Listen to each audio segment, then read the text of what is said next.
오늘은 성경의 난제, 바로 사단과 마귀와 귀신에 대해서 함께 살펴보려고 합니다.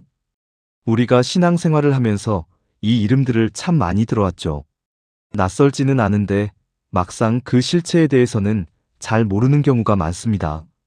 어떤 분들은 막연한 공포심을 갖기도 하고 어떤 분들은 반대로 너무 가볍게 여기거나 아예 무시하기도 하죠. 그런데 오늘 우리는 개인적인 생각이나 경험이 아니라 성경이 말씀하시는 대로 이 존재들에 대한 정확한 지식을 가져야 합니다. 왜냐하면 적이 어떤 존재인지를 알아야 싸움에서 이길 수 있기 때문입니다. 적을 모르면 전쟁에서 이길 수 없잖아요. 그런데 한 가지 분명히 먼저 말씀드릴 것이 있습니다. 이 전쟁은 이미 승패가 정해진 싸움입니다. 우리가 싸워야 할 전쟁은 이미 예수 그리스도께서 십자가에서 싸워 이기시고 승리하신 전쟁입니다. 그러니까 오늘 말씀을 통해서 두려움이 아니라 확신과 담대함을 가지고 나아가시기를 바랍니다. 그러면 먼저 마귀에 대해서 알아보겠습니다.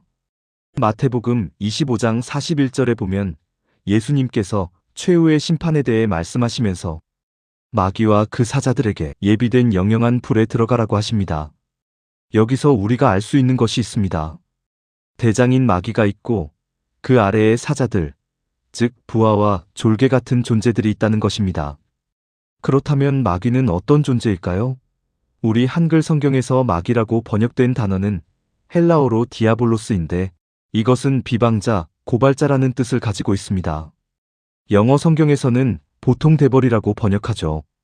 그런데 이 마귀는 또 다른 이름을 가지고 있습니다. 바로 우리가 잘 아는 사탄입니다. 사탄은 히브리어로 대적자, 고소자, 원수라는 뜻을 가지고 있습니다. 그러니까 사탄과 마귀는 다른 존재가 아니라 이름만 다를 뿐 같은 존재라는 것입니다. 요한계시록 12장 9절에 보면 큰 용이 내어 쫓기니 옛뱀 곧 마귀라고도 하고 사단이라고도 하는 온 천하를 꿰는 자라고 기록되어 있습니다. 그러니까 옛뱀, 마귀, 사단이 다 같은 존재라는 것이죠. 그리고 혹시 사탄과 사단이 다른 것인지 헷갈리시는 분들이 계실 텐데요. 결론부터 말씀드리면 사탄과 사단은 똑같습니다. 중국어 성경을 한글로 번역할 때 사탄을 의미하는 한자 사단을 그대로 옮기면서 사단이라고 표기하게 된 것입니다. 이 외에도 성경에는 사탄을 가리키는 다양한 표현들이 등장합니다. 바알세불, 악한 자, 이 세상 임금, 이 세상 신, 뱀, 공중 권세 잡은 자, 이런 표현들이 모두 사탄 곧 마귀를 가리키는 말들입니다. 이쯤에서 루시퍼에 대한 이야기도 빠질 수 없겠죠. 많은 분들이 루시퍼가 사탄의 이름이라고 알고 계신데 사실 이 부분의 오해가 굉장히 많습니다. 심지어 목사님들도 잘못 알고 계신 경우가 있고 저 역시 어렸을 때부터 잘못 배워온 것이 사실입니다. 이사야 14장 12절에 너 아침의 아들 계명성이여 어찌 그리 하늘에서 떨어졌으며라는 말씀이 나오는데 이 계명성을 사탄으로 해석함으로써 발생된 오해입니다. 이 계명성은 히브리어로 헬렐인데 빛나는 자, 찬란한 자라는 뜻입니다. 이것이 라틴어로 번역될 때 룩스와 퍼가 루시퍼가 된 것입니다. 그런데 이 라틴어 성경을 17세기에 영어로 번역한 킹제임스 버전에서 이 루시퍼를 마치 고유명사처럼 그대로 사용하면서 루시퍼가 사탄의 이름처럼 굳어지게 된 것입니다.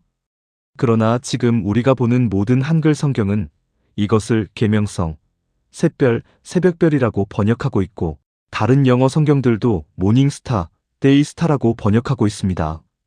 그렇다면 이 계명성이 가리키는 것은 무엇일까요?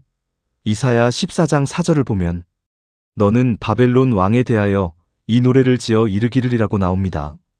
이 계명성은 사탄이 아니라 교만하게 높아졌다가 추락하게 된 바벨론 왕을 가리키는 것입니다. 이사야 14장 전체가 바벨론 왕에 관한 내용이고 그것을 풍자하는 표현인 것이죠. 루시퍼는 사탄의 이름이 아닙니다. 여기서 잠깐 지금까지의 내용이 은혜가 되고 계신다면 구독, 좋아요, 그리고 알림 설정까지 해주시면 내 일상의 삶에 적용이 되는 복된 소식을 가장 먼저 받아보실 수 있고 복음이 많은 사람들에게 퍼져나갈 수 있습니다. 계속 이어가겠습니다. 이번에는 귀신에 대해서 살펴보겠습니다. 앞서 사탄, 사단, 마귀, 악마는 다 같은 존재이고 그 아래에 졸개가 있다고 말씀드렸는데 바로 그 졸개가 귀신입니다. 그런데 이 귀신에 대한 오해가 너무나 많습니다. 특히 한국에서는 귀신이라는 단어 자체 때문에 한국적인 문화로 귀신을 이해하는 경우가 많죠. 사전에도 귀신을 사람이 죽은 뒤에 남는 넋이라고 설명하고 있습니다. 사람이 죽어서 귀신이 된다는 것이죠. 결론부터 말씀드리면 이것은 전혀 성경적이지 않습니다. 소복을 입고 머리를 풀어 헤치고 구천을 떠도는 그런 귀신은 존재하지 않습니다. 히브리서 9장 27절에 한 번 죽는 것은 사람에게 정하신 것이요. 그 후에는 심판이 있으리니라고 말씀하십니다. 사람은 한 번 죽으면 이 땅에서의 삶은 끝나는 것이고 억울하게 죽어서 원한을 품고 구천을 떠도는 것이 아니라는 것입니다. 그렇다면 귀신은 어떤 존재일까요? 성경에 나오는 귀신은 헬라어로 다이모니온이고 영어로는 디먼입니다. 귀신은 사단과 마귀의 졸개들이고 사단을 따라 타락한 영들입니다. 영어로는 이블 스피릿, 즉 악한 영이라고도 표현합니다. 앞으로 성경에서 귀신이라는 단어가 나오면 소복을 입고 구천을 떠도는 귀신을 떠올리는 것이 아니라 악한 영이라고 생각하셔야 합니다.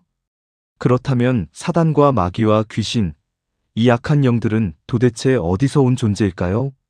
성경에 보면 이 악한 영들은 원래 천사들이었습니다.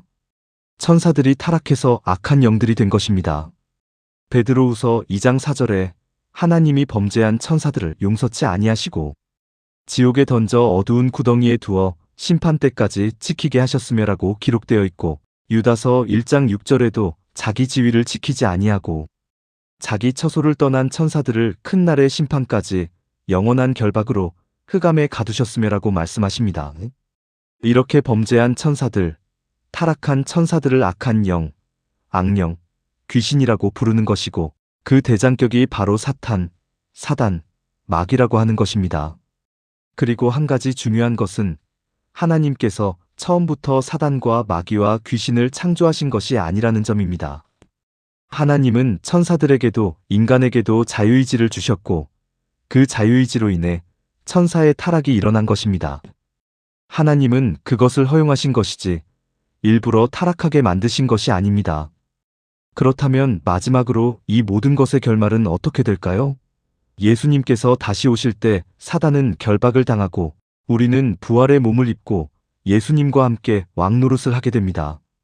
그 이후 사단이 잠시 풀려나 마지막 발악을 하지만 결국 사단과 그 사자들은 영원한 불못에 던져지는 심판을 받게 됩니다. 그리고 예수 그리스도를 믿는 우리에게는 그 둘째 사망이 없습니다. 하나님과 함께 영원한 생명과 복락을 누리게 되는 것입니다. 이것이 바로 이미 예수 그리스도께서 십자가에서 완성하신 승리입니다. 우리는 두려워할 필요가 없습니다. 사단을 지나치게 의식하거나 겁먹을 필요도 없고 그렇다고 무시해서도 안 됩니다. 다만 그 실체를 성경대로 바로 알고 이미 예수 그리스도께서 이기신 전쟁임을 확신하며 담대하게 나아가시기를 바랍니다. 다음 시간에도 우리의 평범한 일상의 삶에 반드시 적용해야 할 은혜의 말씀으로 찾아뵙겠습니다. 샬롬.